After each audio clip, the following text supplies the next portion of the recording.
Yeah, I said last week, it was a bad weekend for Newcastle, but my main theme last week was the biggest threat to Newcastle was the law of averages, and I believe that Sunderland.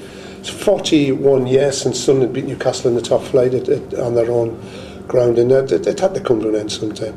But it suddenly puts a spotlight more on the game with West Brom. Newcastle have got a fantastic chance they'll never put Saturday's result right, but to make sure they get 3 points against West Brom. But after the way I saw them play on Saturday, I'm not that confident.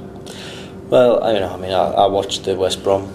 I don't know how I found the stomach to watch football in, but I watched football first, and that was the game that I watched. West Brom on Saturday, and I don't think they bring a lot to the table, and I think that.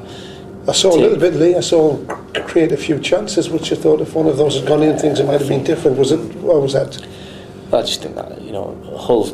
Take your hats off to Hull City, by the way. They play this attacking system. I mean, it's different for them because they've just come up and it's an adventure for them and all that.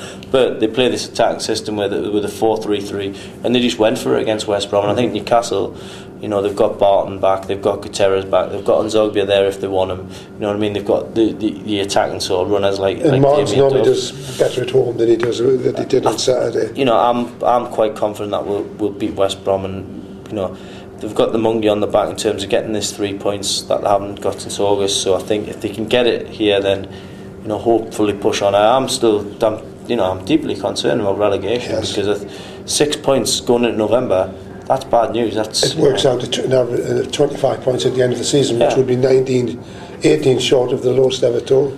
But we've got to say that the game with West Bromwich Albion is absolutely massive for Newcastle United, and the only hope that they pick up the 3 points.